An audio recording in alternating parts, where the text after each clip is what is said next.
There we go. That's a little better. All right.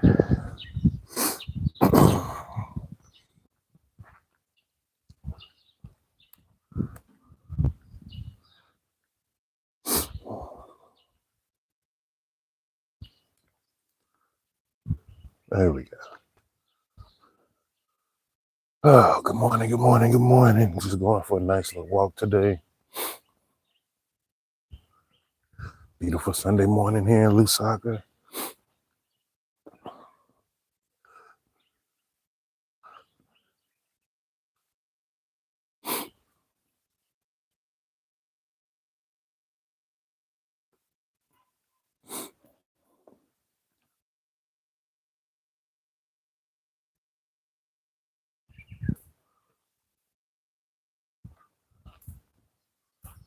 Sorry, electricity.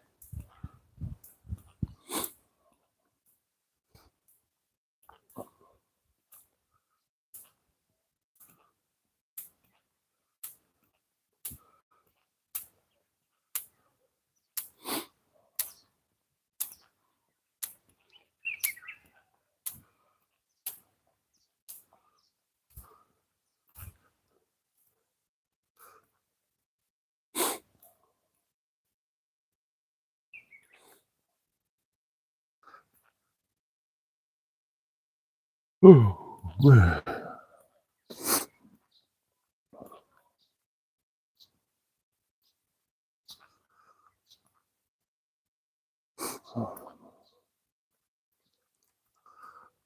Some of the maize they was planting. Rainy season is pretty much over now, so it's just starting to temperature starting to change, and I think winter's on its way next.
Buona bye.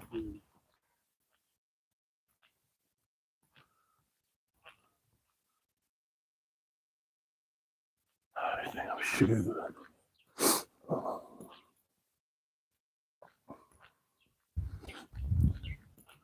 Man, I cannot wait till my running shoes get here. Walking in basketball shoes is the worst.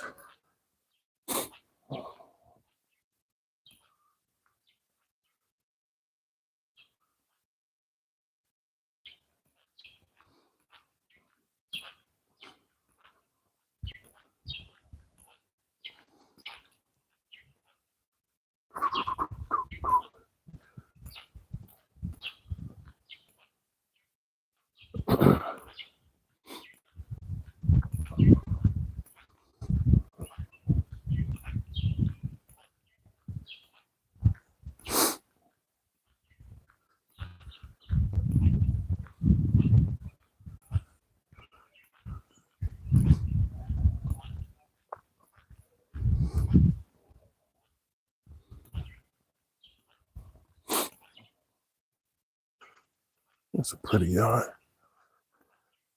I don't know if y'all can see it as good as I can. Bunch of trees, grass. It's nice.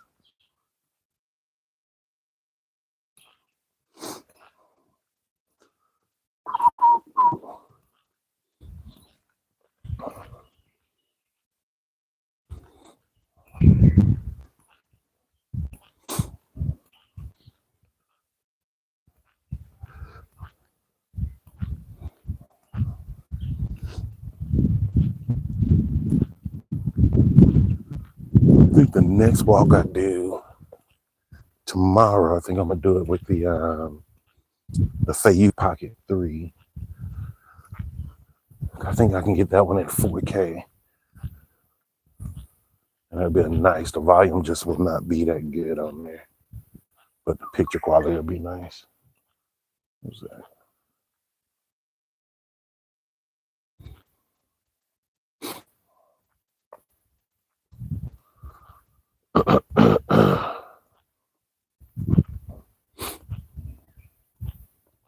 We'll go with mucus today.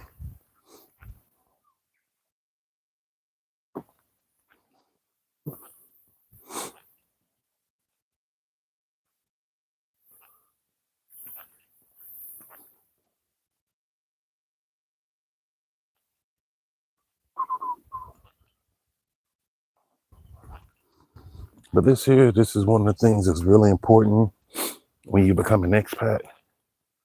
You gotta set yourself an exercise routine. Your health isn't gonna come to you. You're gonna have to go chasing after it. So if you are planning on becoming an expat, make sure you get an exercise routine set. It can be something simple like this, just walking, but don't get too complacent just sitting inside the house. It's really not good for you. This is a property they're developing. I think they're waiting for more buyers to buy either more flats. I think it's like 6 or 7 properties on there. Hey, good morning, Agnes. How you doing?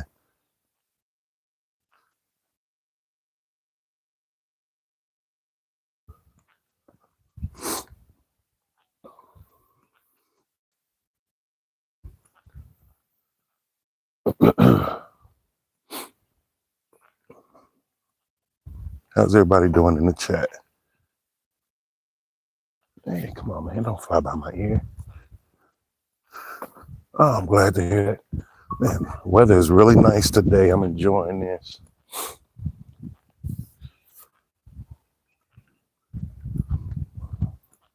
Was in town yesterday. Oh, man. Going to town just drains me.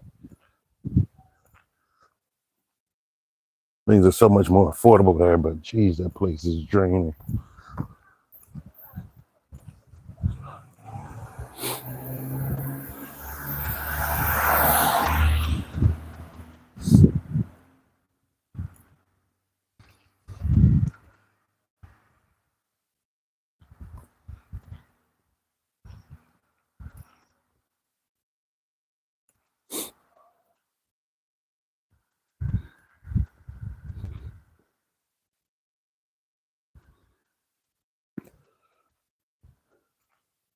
Okay, there's the crow.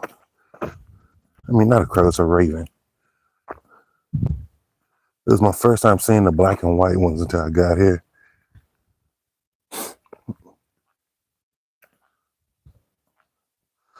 Yeah, that's an understatement, Agnes. Loot Soccer Town is hectic. It's great. Hey, that place there, man, they need to do an overhaul and really organize that place. A lot of potential. But man, organization would go a long way. Because they almost chase away business there.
So this is just the first step of getting back into shape. I swear this is my last time letting myself go. These things get annoying starting back from scratch.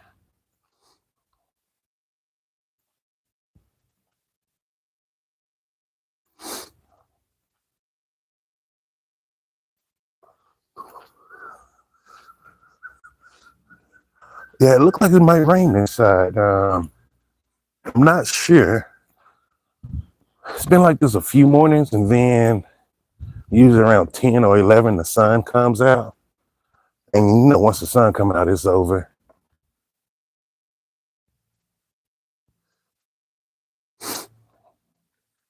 But it would be nice if we get a little bit of rain.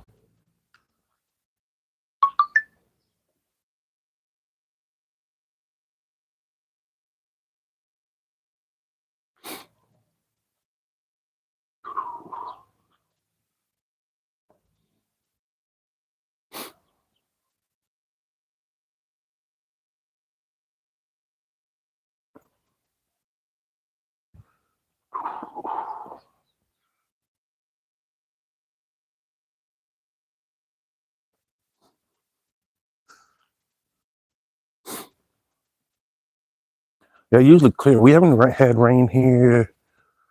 I don't think we had rain on this side for 2 weeks now. Let's see, is that working? Yeah.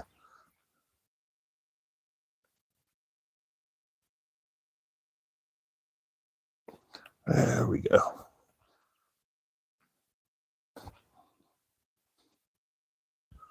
Trying to get used to this, using this new gimbal. I don't like it that much, to be honest.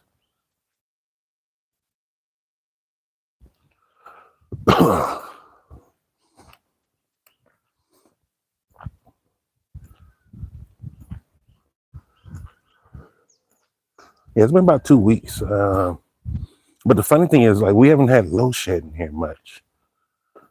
Like, I think the other day it happened. It was like for maybe 10 minutes.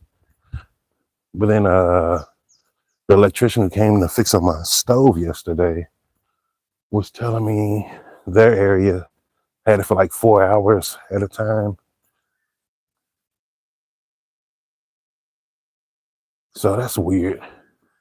I think I just felt a drop. I'm actually going to move away from here in the next month or two. I'm just waiting on the house to be built. And then, so I'm going back into the land of load shedding. But here in Ibex, something's going on. The internets are not working.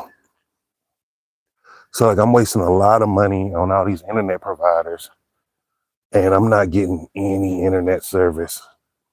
Like even now I'm using my data off my phone because my hotspots are not working.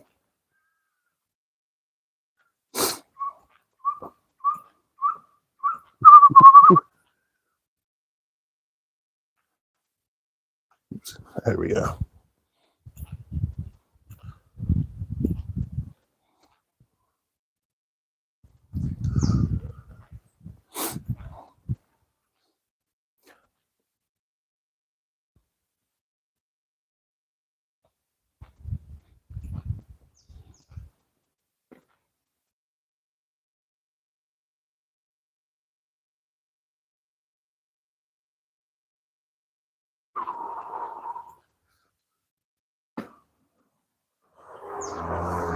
Yeah, Agnes, that's the biggest problem for me. The internet's like even now, I think I have like 2 or 3 videos that's still uploading to YouTube. Oh, you're in Avondale? You right across the street, right close by. Oh, you grew up in Avondale. Avondale's a nice, quiet area. I like it. I was originally looking for a house in that area instead of Ibex Meanwood. But you know how these agents are here. You know, they want to wait till the last minute. You know, pretty much kind of play games with you. And so I ended up getting the house in Ibex instead of getting the one in Avondale. I'm not the biggest fan of Ibex, to be honest with you. I don't really see the hype of it.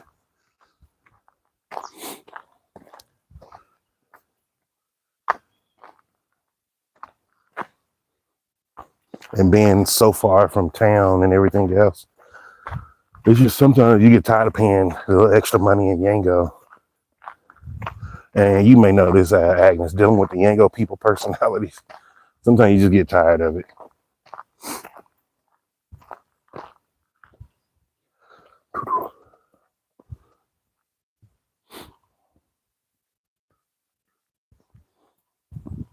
I think it all still goes back to I don't really like Lusaka.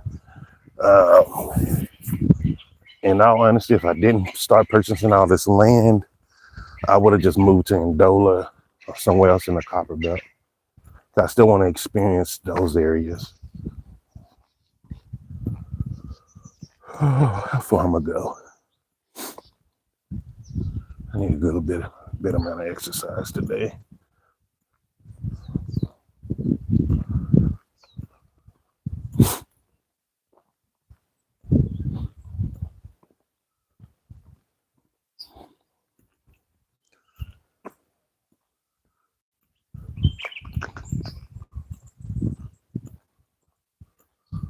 Squirrel vision.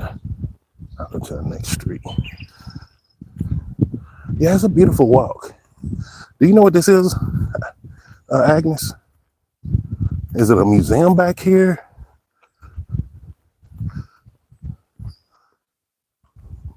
Or is it just a rich person with a bunch of land?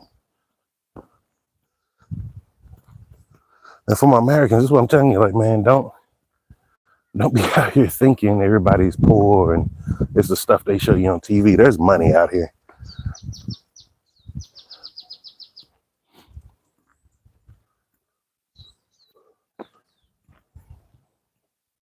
Man, I'm out of shape. This is embarrassing.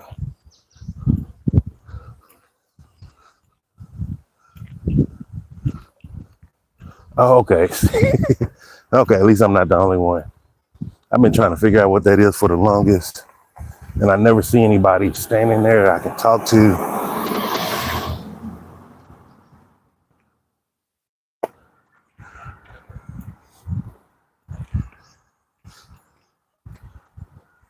Because you would think it was a museum, but it's houses on here. So I have no clue what it is.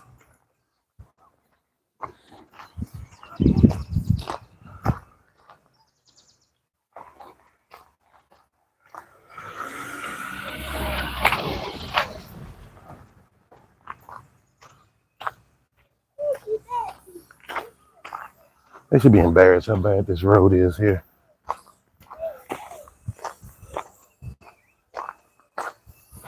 It's one of the craziest things to me about Ibex. It got more potholes than going to the village.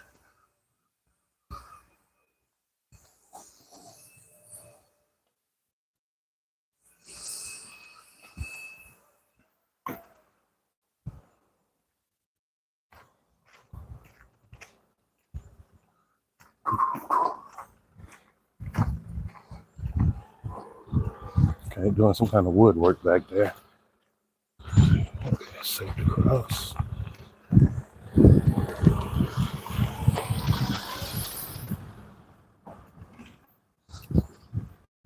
And here we are by World Vision.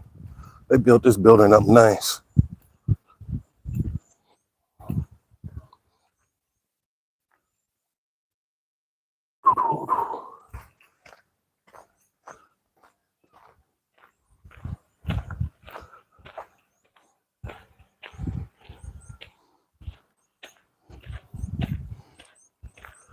Yeah, they forget about that. And I think a lot of Americans, because we've been taught well, it's not even taught, we've been brainwashed and programmed to believe, oh, it's the best country, it's the highest currency, which is not even the highest currency. All these things. And a lot of people forget too, like, because of inflation and all of the deflation of the money, all of these things kind of make everything even. Even if you go to a country where people earn more money, if you look at the quality of life and the standards and measure those together, you see everything's still the same. So some people have access to more privileges than others. That's really the only difference. But when we're talking about access to wealth, there ain't that many people doing it.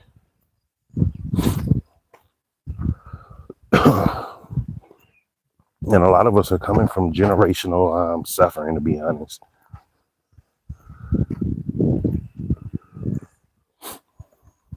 Because like yesterday, so I have this new thing I'm gonna start doing with my shorts called Mindset Munchies. And just going into a little bit of detail of parts of my life. Like right now I'm talking about the military. I'm slowly uploading and scheduling those out to come.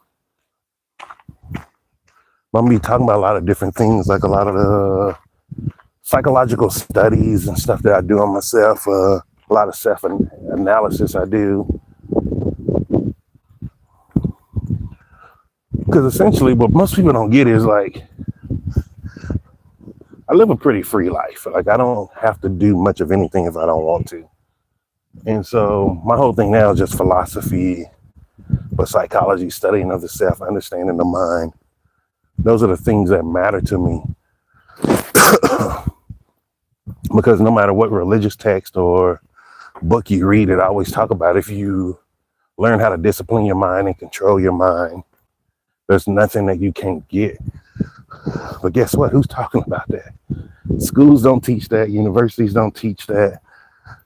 And one of the things I keep learning over and over again, the people who really know the most in this world are the ones that are studying it every single day. It's not the people that's thrown in front of us or the people that have the degrees and all of this.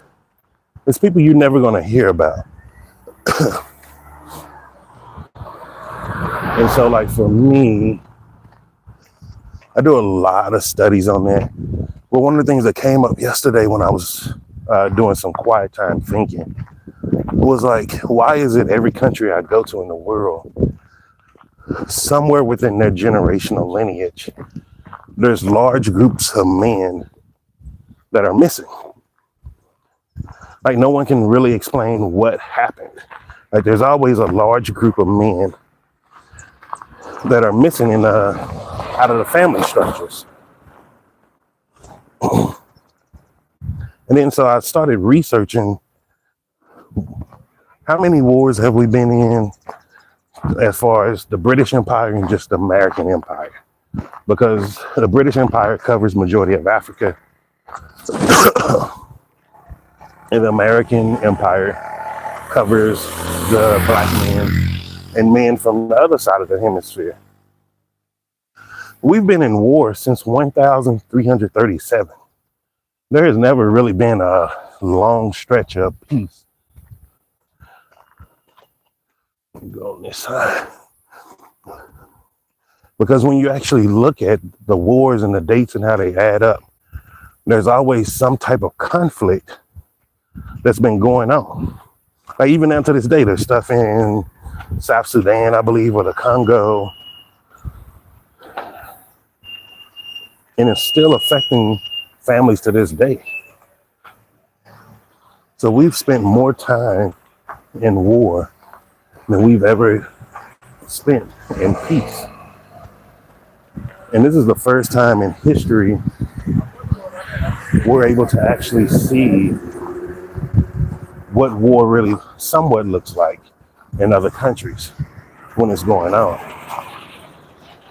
As a person that experienced war firsthand, like I tell people, it's not pretty. It's not like the movies. And people don't really know the truth of what's really going on. It's like, oh, people are fighting valiantly. They're being brave. They're patriotic. It's a lie. I wish I could go into a lot of details, but I can't. It's a lie, man. It's horrible. And then I see like since the year 1337, and that's not going into the ancient wars, pretty much all of human existence, we've been fighting one another for nothing. And one thing that I didn't understand when I first came to Africa, I was trying to understand, like, even in some of these African countries, where are the men? You know, because I was like, y'all not, you know, I don't think 9/11 affected you all as much as it did like Caribbeans, Americans, Canadians. and people in those areas. But then I started realizing if Africans have been controlled by the British Empire, the French Empire, the Portuguese Empire, all of these empires, you all were fighting under their banners. And they just don't talk about it. Because where else are they going to get the people to fight their wars if it isn't Africans? And so we're all in the same boat. Like even here when I meet some veterans and the ones who were in some conflicts and we have a talk, it's sad, man. It's really sad. And the reason why I say that is because no one is getting help for going to do these atrocities, these crimes. And people are, when you go to war, you're selling your soul. Like, you don't come back easily from that. What you see now today in me, this has been 14 plus years of continuous work. Psychoanalysis, really learning how to step out of my present moment and reanalyze what I'm doing. Now, some of that is because of my military experience, which is something that I realized, like, my job in the military, I wasn't around a bunch of soldiers. Very few people even knew I was in the military, even on the base. Like, I was in a very secluded area. So I didn't have like a lot of friends. It's only the people you worked with that you really could know and tell them what you do, because no one else understood it. And a lot of people thought like I was, so like for you all here in Zambia, they thought I was working as the C5, which isn't true. I was doing something different. But because of those things, I had a very, very isolated military experience. I didn't have that experience a lot of people had where it was fun doing this. I had fun times, but at the end of the day, I was working around the clock. You know, there was times where I was doing 12-hour shifts on and off, maybe 3 days a week, 3 days on, 3 days off, and sometimes 6 days on, 6 days off. Very different experience than the average military person. Even some of my buddies that I went to high school with, we didn't see each other. And even though they may not admit it now, back when we were in, they didn't trust me that much because they didn't know what I did. But because of that, being secluded like that, it taught me to look outside the box, to disseminate information and try to find the truth somewhere in it. And so like even now, I use those skills to my everyday life. That's how I'm able to find business opportunities, see which countries are better for me, all of those different things. And so I've been really trying to figure out these last few months, like, where have all the men gone? Like, why is no matter where I go in the world, there's generations of men that are just missing, or they come back extremely broken and no one understands why.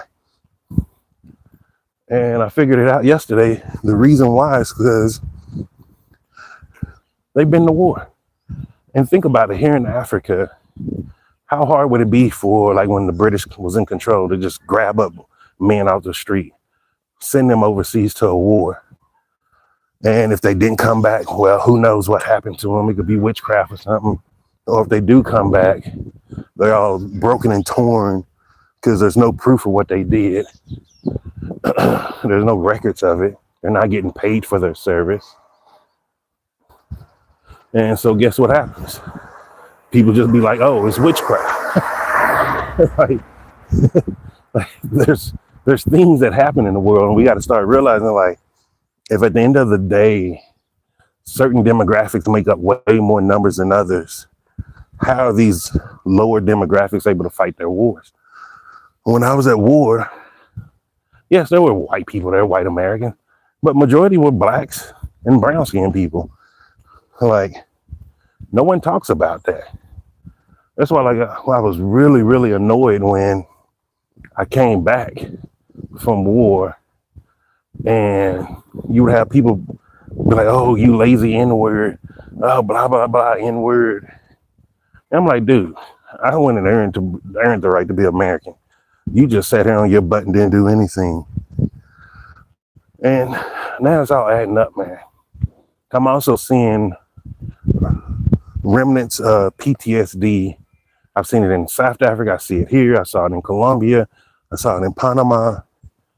And these are one of those things that no one talks about. You know, you see all these mental health campaigns, but there's no real energy or money put into helping people with mental health issues. We know trauma creates certain fissures on the brain or traumatic moments that can be recalled at any given time, but no one is working on it. We'd rather call people crazy. Oh, that's a nice lemon tree. We prefer to call people crazy. We prefer to consider it witchcraft. And the truth is, it's human beings doing this nonsense. It's countries doing this nonsense, governments. Like, it's really, really crazy. Like, even if you take the Russian-Ukraine conflict, like, how many of those guys are really going to be okay when they get back home? Or if they make it to the end of that conflict, they're not. And they're just thrown back into the world, broken, and they're expected to pick up their pieces. So I don't know, man. It's really starting to annoy me, especially the more I think about some of my friends that are no longer alive. And then when I look back and think about them in situations, it's like, yo, they were crying for help. And even at that time, I was crying for help, so I couldn't even figure out how to understand them. So now I'm just thinking there's something I'm gonna have to end up doing or create something. Because I strongly think a lot of men need help in this world. There's a lot of coping mechanisms between alcohol and drugs that's going on. And I think guys are afraid to share their stories.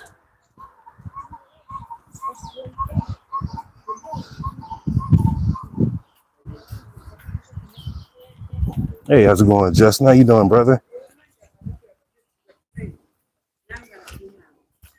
Be honest with you, Agnes, no country takes care of them. Even with me, I still have trauma to this day. A lot of people don't know this. I still have anxiety. I still suffer from deep moments of depression. I just have coping mechanisms in place that keeps me moving. But even when I hear the thunderstorm and stuff like that, it gives me flashbacks to this day. Like, I go back to the war. How's it going, boss? Like, I go back to the war of bombs flying around me, running for the bunkers. And then sometimes I even feel that feeling of, oh man, this is going to be the day I'm no longer alive. Like, people don't talk about these things. And then, like, this thing is now what's really starting to annoy me is, like, we're supposed to just shut up and be grateful that we're alive. Like, we're not supposed to talk about our experience. We're not supposed to explain some of the things that happen. And it's time for this nonsense to stop, man. It's time for people to really understand the truth. Like, I'm tired of Hollywood trying to tell people what my experience at war was like, when none of these people that's producing this stuff in Hollywood care. They're just doing this for a profit. Like, all of this stuff is just lies. And I'm really thinking, like, now it's time for people to realize, how can a government tell you to be peaceful and they're not even willing to be peaceful? Like, they tell you, oh, don't hit people, don't commit violence. But what is going to war? That's violence. And the fact they put a money tag on it based off minerals, oil, all of these things, what make it so right? And I think it's time for people to, like, really shift in their way of thinking and their way of loyalty. Like, at the end of the day, we're earthlings. I don't care what color your skin, or I don't care what gender you identify as. We're from the same planet. Like, even if you don't like me, you're still a brother or sister. You're a cousin. You're a mother. You're a father. Like, we're the same. And this suffering that you see, that we all see, is profit behind it. And that's the sick part. Like, I try to explain to people, like, poverty is a business. There's more money being earned by keeping people poor than by letting people be free. And that's not cool. Not cool at all. I didn't come to this physical plane of existence to suffer and watch people suffer. This is why I like doing these type of walks, because it helped me organize some of the thoughts in my brain, and it gets my mind in order.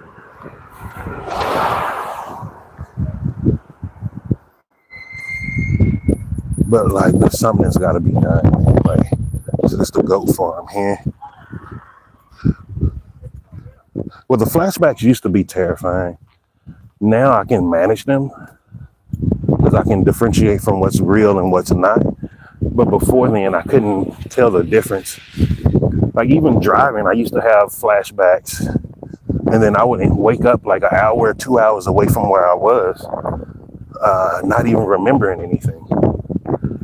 So it used to be really terrifying for me. Like, I used to put myself on real strict schedules. Like, I can't move around certain times. Let me go on this side. But now I can manage them better. But it used to be horrible.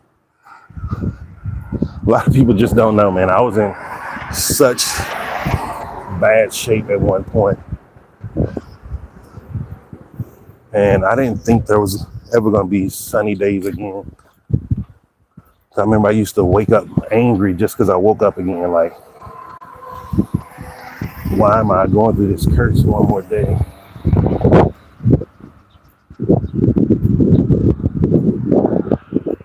I need to walk and find the Lusaka Legacy Resort one day. Yeah, they're in a better place. But the problem is the people that are not in a better place. There's a lot of people that are not in good places. And there's a lot of people, they're not telling the truth of their stories because they're afraid. And even now you're seeing like all of this conflict of modern women, men, blah, blah, blah.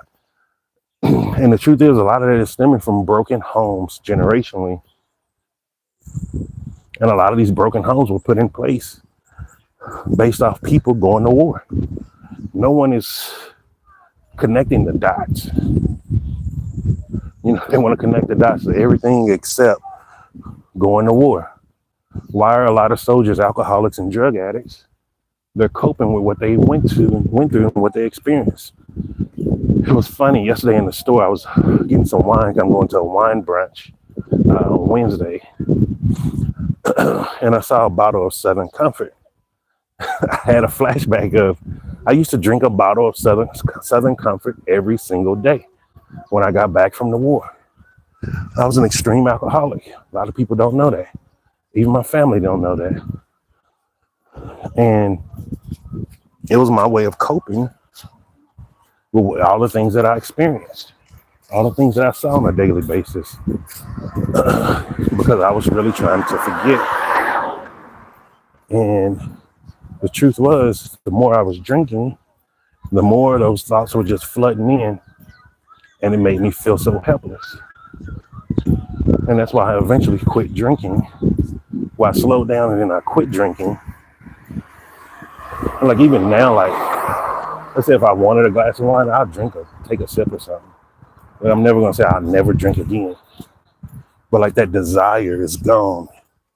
And it left because I worked on the mental health issues of understanding how to cope with what I went through.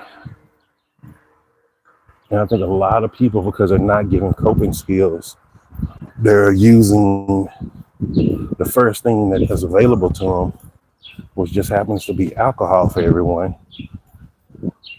And we all know alcohol is a drug. For some reason, it is the only drug that is largely legal in the entire world. And we know it does things to your spirit. It disconnects you from the creator. All of these different things. Yeah, it was drinking, hoping to forget. A lot of people don't know that. And as soon as I had touched back on American soil, I had went straight to the liquor store and bought liquor, and I was drinking, just getting wasted.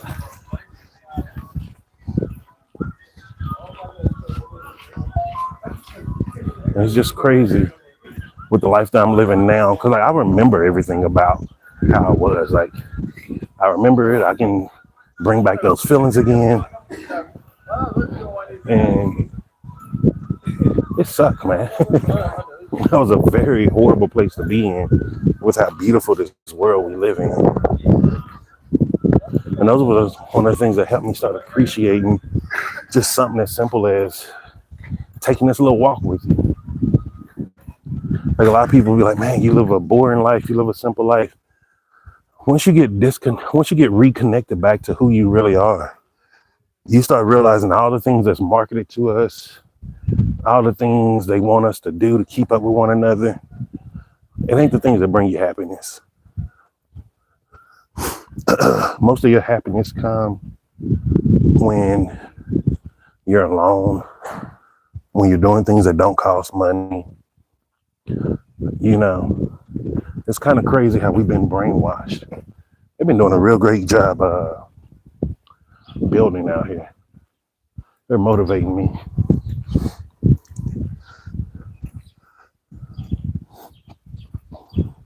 Agnes says, it's so unfair that they expect you to come back and work on yourself rather than taking full temporary. Yeah, they don't take responsibility, Agnes. Every country in the world if you go to, if you speak to military people, they have benefits, but they have struggles too. And them struggles are really hard sometimes. And the truth is, oh man, that window broke. The truth is, it's cheaper for you not to come back alive. That's just the truth. That's what war is. That's why they leave all the equipment behind. Like, when you hear about these countries that were once occupied and now they have all of these fancy equipment, it's because it's cheaper to leave this stuff behind. And that goes for people too. It's cheaper for you not to come back than for you to come back and they help you, they pay you for the rest of your life. They don't want to do that. At the end of the day, a soldier is no different than a gold mine, copper mine, coal mine. They just want to get all the resources out of you. And then once you're drained, they move on to the next. I'm going to build the whole tiny home community in Westwood, so I'm still going to be outside of the city. But I think even once I build it, I'm going to keep most of my stuff there. I'm thinking I might end up still going to the copper belt. I don't want to just be in Lusaka my entire time. And then I do, so here's the catch now, Agnes. I'm still focused on just producing money, getting money coming in. So producing multiple streams of income. Once I finish with that, I want to start picking up the languages. Lusaka is more of a mix. So I think if I go to more areas where it's just going to be one predominant language spoken, it's going to be uncomfortable for me just speaking English. It'll help me pick up the language faster. So like, I am going to pick up Bimba, I want to pick up Tumbuka, and then I will pick up Nyanja also. But it's just going to places that are going to be more isolated. That's how I like to challenge myself when it comes to languages.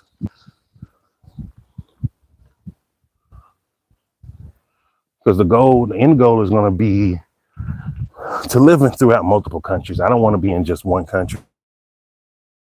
Oh, this is my home. I want to have at least 3 countries that I live between, and have all 3 of those countries making different currencies. So I know one is going to be South Africa. Oh, these dogs are so annoying. I get so tired of these stray dogs out here. They're always getting their butt in something. That's a better way to get it. All right, back home. Finna just relax. Oh, man. Whew. See what I mean? As soon as I get back here, you see how the internet act.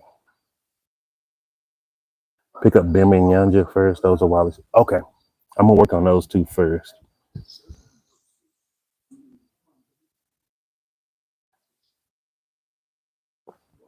Because I think I'm probably after next year, I'm switching up my accent. Start speaking differently.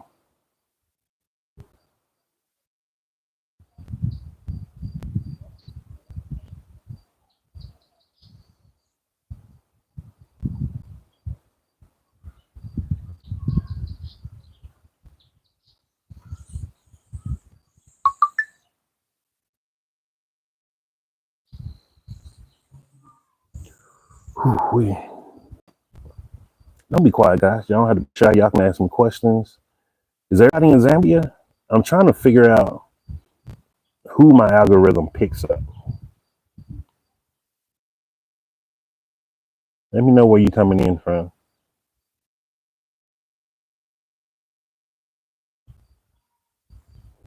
Yeah, you can't go wrong with rental properties, Agnes. You just can't go wrong with those. Because the goal is the rental properties. And then I'm going to get my first car come July and have that on Yango. And then after that, the goal is to get a car, or 1 to 2 cars every year. I'm just set the money aside, saving, and then keep putting them on Yangos to where I have a fleet. I feel like once I have about 15 to 20 cars on Yango, that'll probably be bringing me in close to, let me see, 15, probably close to, it's just, I'm around low, about 60,000 kwacha a month. That's a really good monthly income coming in. Then while focusing on the houses too, the goal is to get to 100 tiny homes.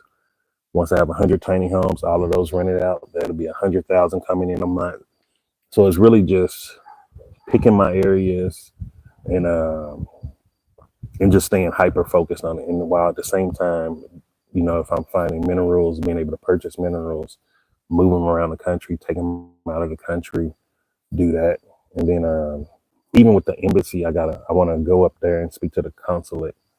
I want to see if they can make me, it's a thing they have for expats. And if you're former law enforcement or military, it's almost as them deputizing you, but they can have it to where you're the equivalent of an air marshal.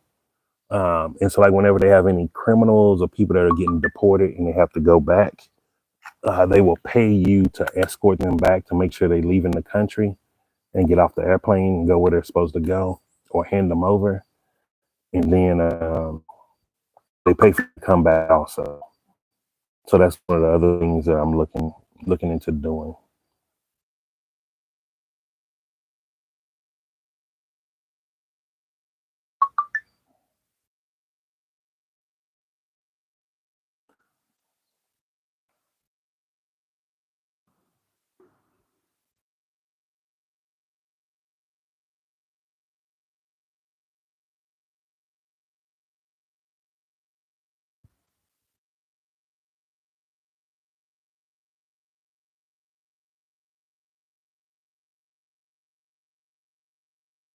But yeah, rental properties. I'm actually meeting up with him. What's today? Sunday, Monday.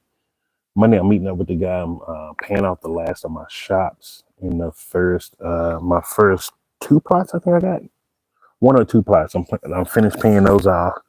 Then come July, he already set aside 2 more shops for me, and I think 1 or 2 other plots. I'm gonna start paying those off come July and then pay those off in another year. That's one thing why I tell people, like, don't just give people money up front. Like, build a relationship, build rapport, make sure you can trust somebody. Um, and so the Westwood area is my long-term project, like within 5 to 10 years. Because what I'm hoping or expecting, I'm hoping the city council start redoing Lusaka within the next 3 years, as far as taking care of the flooding, really mapping the city out correctly. And the catch is, a lot of people who are renting in the city, I feel like they're going to have to leave the city while the city is being renovated, because there's going to be too much congestion and traffic to get around. There's a lot of work that has to be done with that. But they need to build like some type of aqueduct system to have the city all connected and have the water going through a certain way, because the water table is too high here. Like, it's crazy how even if it don't rain, the water table is just sitting up high, which is you don't see in a lot of countries. And so the goal is, once they do that, people will be coming out to the Westwood properties. And that's why I'm purchasing the land. I say looking at other areas too. Yeah, see, Agnes agree too. Like, those are things I've been looking at, and those come from my military experience. The training in the military taught me how to think outside the box. Like, instead of paying, like, you can get a beautiful house here. What is that? Oh, my gimbal effect. Why are you overheating? Yeah. Okay, let me just hold the phone. Hold on 1 second.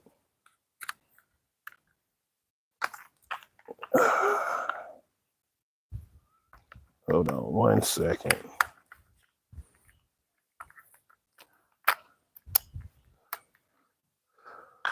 Okay.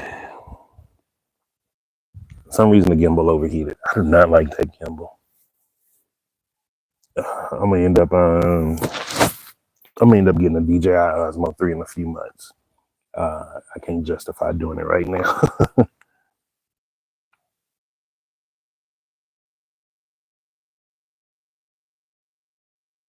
But what was I? Yeah, because the military, the way I was in the military, having to think outside the box, is the way I approach whenever I come to countries, looking for a place where I'm selling now. And that's how I'm seeing the opportunities here. Oh, appreciate it. Yeah, the tiles are nice. The only problem is there's ants all this whole property is full of ants. It's crazy how much ants and stuff. The ants I'm almost willing to ask them to pay for rent.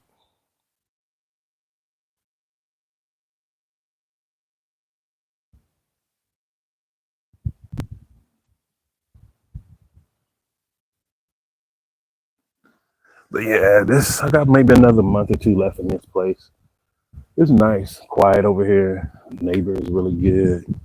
There's no loud music, nothing like that. Every once in a while, the neighbor there may have a family gathering.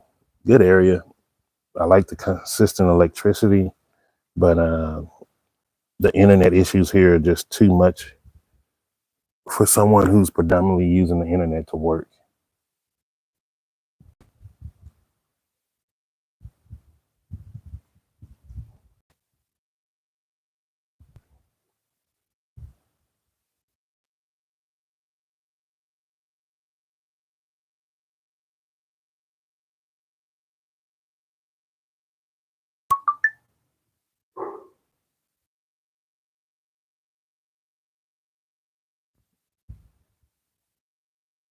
Oh, funny thing. I don't know if y'all been reading this in Zambia. There's huge Bitcoin mining farms out here now. From, I think, people from the UK. I'm so annoyed in a way, but it shows you, like, I'm thinking in the right mindset. So now they're coming here, they're getting land. I think some of them getting land free from the government. And they're pretty much building huge Bitcoin mining farms, which is cool because I'm gonna still do my own thing. Like, I'm not gonna let them stop me. But it's like, why isn't the government forcing them to, like, hey, you need to get Zambians in on this? Like, for every one non-Zambian, there needs to be 3 Zambians working on this project. It's like, come on, man. Like, let's get this information spread to the people, because with the electricity cost here in Zambia and the ability to have off grid living at a less cost in other countries, like, it's almost to the point now where it's criminal not to be telling your people about this stuff, but also not working out better deals with China, especially since that mining disaster, and having China ship over more components where the engineers here can be building these products. Um, I don't know. It's just crazy, man. But it shows again, like, hey, Jason's crazy thinking outside of the box. I'm on the right path. So I'm just going to stay in my lane. In the next next 4 or 5 months, I'm going to start buying in bigger Bitcoin mining equipment, and start really increasing that process, because I want to be able to start. The goal is by 2026 to be mining 2 to 3 blockchains a year, which is a lot of money coming in. And then from that, reinvesting a lot of that money into the stock exchange, government bonds, trust, and more real estate. I do want to start getting a farm together also, and I want to create a huge farm, like a huge farm. I want to do goats, cows, maybe pigs. And then I want to do also a moringa farm, and I want to do a burdock root farm. I want to start farming medicinal plants. And so that's part of the future planning too. But I've been reading that, and people have been sending me this stuff, and they're like, dude, you've been the first one talking about this. And I'm like, man, this happens every time I talk about stuff. Somebody else come along and they have more resources to where they're just able to do it and set it up faster. But I'm not giving up on this one. Oh, you're a civil servant, Agnes? Born and bred in Lusaka. Even I know that the way things are these days, you build wherever you are. Yeah, you build where you are. Even in Chaifu, like, there was a lot of opportunities out there that's just being missed on. Like, even with that, what is the Lundazi Chama Road? Horrible stretch of road. But the thing that I saw the whole way there, men not working. They just didn't have jobs. And so I'm like, why are we not paying them, even if it's 100 kwacha a week? Why are we not paying them to consistently just breaking up rocks, filling in dirt, the potholes with dirt? Like, you know how much pride would be in that, knowing that they are now able to just consistently bring in a check each week? Like, that's good money. Like, and because the cost of living is a lot more affordable in those areas, it's like that 100 kwacha stretch out a long way on top of the farming and the things they already do there. And so, like, it's a lot to be done here. And that's why, like, I'm like, I know I can't do it all, but I'm gonna do as much as I can. We need a few changes in Zambia, but I know it's coming. Yeah, it's coming, Agnes. It's coming. I feel like the entire continent is gonna get a facelift, and people are never going to look at Africa the same. I still think the biggest problem with Africa is people are afraid of cameras. Like, even in town yesterday, one guy was like, don't film my face. And it's like, you have to educate people, like, dude, you're not the main character. Even if it looked like the camera's pointed at you, people are not looking at you. Like, if there's 2 things people are going to look at on camera. Guys are going to be looking at attractive women, and that's just natural. And then the other thing is, the people are going to be looking at whoever the person is filming. So, like, if I'm not on camera, and I don't know if you notice, like, if I see a woman in my peripheral, I usually move or adjust the camera to try to not get them in there or have them in there for a long time, because that's not what I'm showing. But usually people are looking at what's there. And also you start comparing to, like, does this remind me of anything that I know? And so, like, African countries, the governments need to start doing a huge media campaign and getting people to understand, like, no one cares about you. You're not the main character. And that sounds mean, but what they don't understand they're doing is you're taking away business from you. So like where I was, where they were building the sofas and stuff, and I don't know if he gave me a gringo price or not, but the sofa cost $7,500, about 240 US dollars. It looked nice, it looked comfortable, but the catch is how many people that are from the diaspora here in Lusaka, they've never been out there. They're never going to go there. Like there's a lot of business that's sitting here, and all of that business is just going to the malls and other big businesses. And big businesses do not help the economy. Big businesses don't do anything. And a lot of these guys, if you can start bringing in an extra 3 clientele coming in a month, that'll change the dynamic of your family. We're talking about maybe an extra 20 to 30,000 kwacha coming in with just the add-on of maybe 3 people coming in a month. And it was funny because like I went there to actually pick up a coffee grinder for a friend of mine, because she was telling me how she's been looking at coffee grinders, but they're expensive. And I'm like, coffee grinder? I'm like, are you looking for like a Ninja or something special, or one of those barista coffee grinders? I'm like, yeah, they're a little expensive. And she's like, no, just a basic, simple coffee grinder to grind my own coffees. I'm like, that's 100 kwacha, maybe 200 at the most. And she was like, where? And I was like, what prices have you been seeing? She's like 400 to 800. Some places maybe 1,000. And I'm just like, no, it's 100 kwacha. So I went and got it. Hey, Maurice, how you doing, brother? Hey, if you need to pick my brain, just let me know, man. I research Bitcoin mining just about every day. This is one of my passions. And so I went and got it yesterday, got a little bit of footage of it. But like, people don't understand, like, this is how business is going to keep coming to you. Like, this is how small businesses expand. Like, there's certain rules to business, and there needs to be help from the government to actually help move things forward. Like, Zambia has to get comfortable with cameras. Like, even now I'm talking to a YouTuber, Philly Dom, real good guy. He does a lot of videos throughout Central and South America.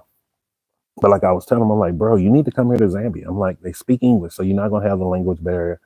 And he's one of those guys, he likes to show you the realness of a place. Like, he's not trying to just show you over-exaggerated fancy places. And he's not trying to just show you the poverty-stricken areas, which why I like his content. He just, like normal, like, hey guys, look at this neighborhood. Like, here's a mall. Like, kind of like how my content is, where I'm more of just, look, it's just where the real natural people are.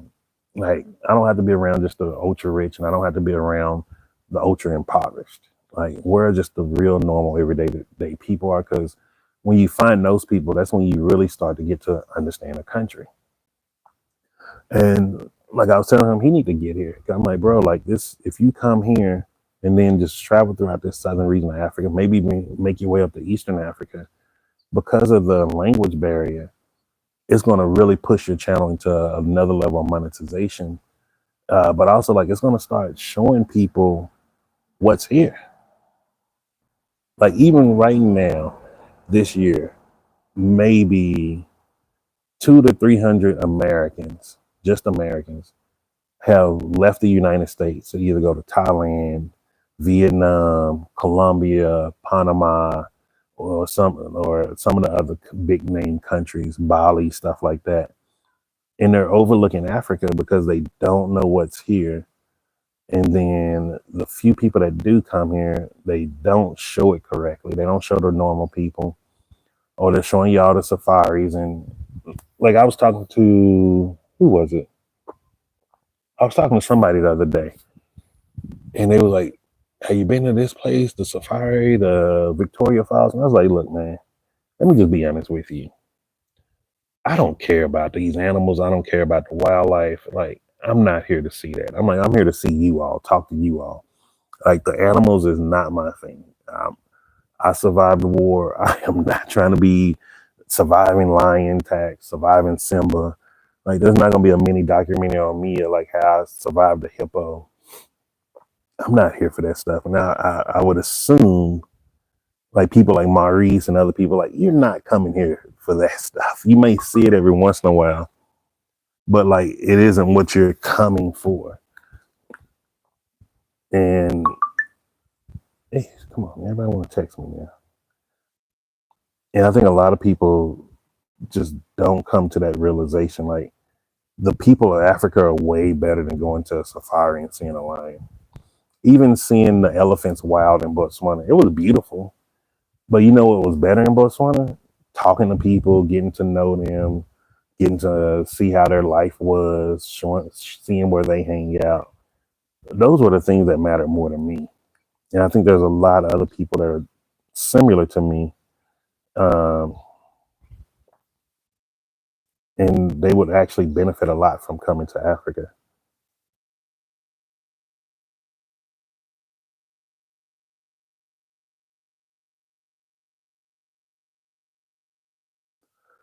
Oh, let me see, what time is it? It is 8:47.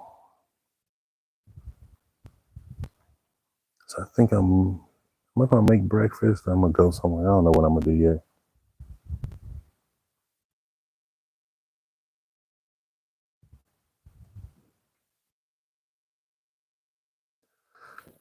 Oh. Ooh, so how y'all doing, Maurice? Y'all doing good out there, man? Y'all about one step closer to getting ready to take the plunge?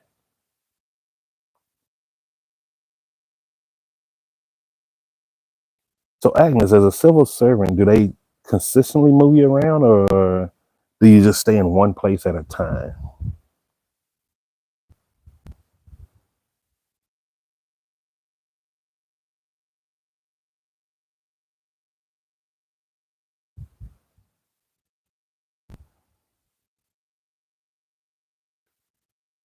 Okay, February. Oh man, February gonna be here in no time. I was just talking yesterday or the day before. It's like, man, 2025 gonna be over. We're already going into April. Before you look up, it's gonna be July, half the year gone. So February gonna be right before you know it, man. Oh, okay. Depends with the department. Okay.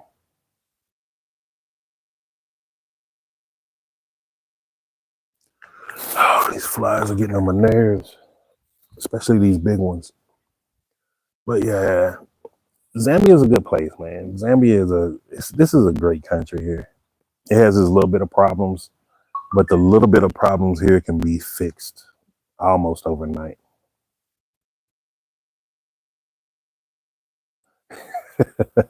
See, Mari's talking about it. Even people ask me, like, say, "Oh, you gonna climb Mount Kilimanjaro?" When I was in Tanzania, people text me, "Oh, did you go to Mount Kilimanjaro?" I'm like, "For what?" I'm like, I've been in my whole life in the U.S. and I didn't see what's that Mount Everest until 2022. And when I saw it, I was like, from the distance, I was like, okay, that's a nice mountain. There's no need for me to get any closer to it. Like, it's just not, I don't think that is those type of activities are for majority. I'm gonna say majority people. I don't even think like they make it seem like a lot of white people are into that stuff. I meet just as many white people that are like, man, I'm not doing that.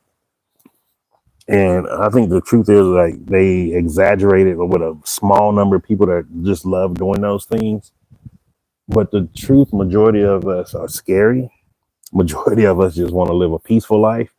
And we are not trying to bring any danger to ourselves. Like, when I saw the elephants on the bus, I was like, man, they're nice. They're cute. I have no reason to get up any closer to them. When I went to the reptile farm here at Kalimba, it was nice. But when you see huge crocodiles, and it's like, if they want to get out of here, they can get out of here. Like, if those crocodiles wanted to get out, they could figure a way to get out. They not dumb. And even with the snakes and stuff, it's like, okay, this is nice, but I don't want to be living around this stuff. Like, I let them be. Like, I'm cool with that. Like, if I buy a piece of land and I see it's a bunch of cobras or something, gaboon vipers, I'm probably be like, you know what? This is a learning lesson. I bought the wrong piece of land.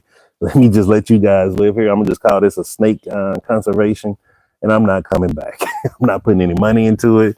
I'm not building. I'm just gonna straight up leave. I'll just take that one as a loss. And it's like, hey, Mother Nature won that one.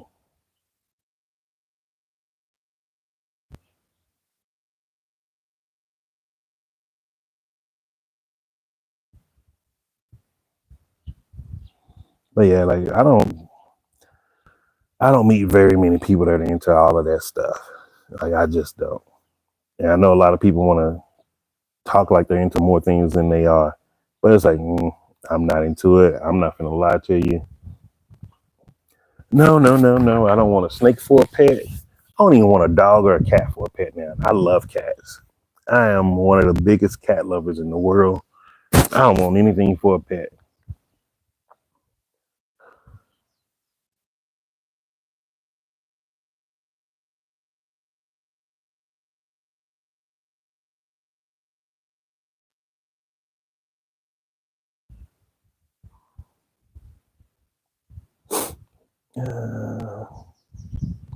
So let me check this message.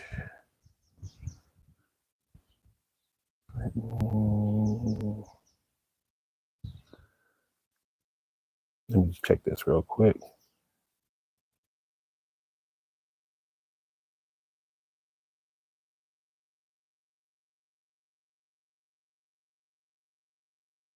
Good morning, my boss. How are you today? And that was my card as well. But I suppose that that's the speed for the drum, and that's the measurement that we do.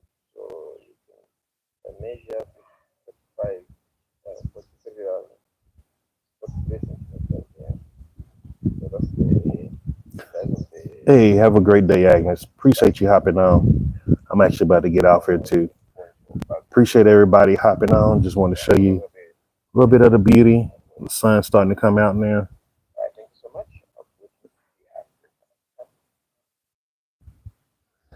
Just want to show one last footage of the sun coming out. I'm about to hop off here.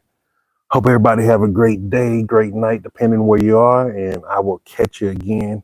And just remember this, I'm Jason, and success is simple once you know how.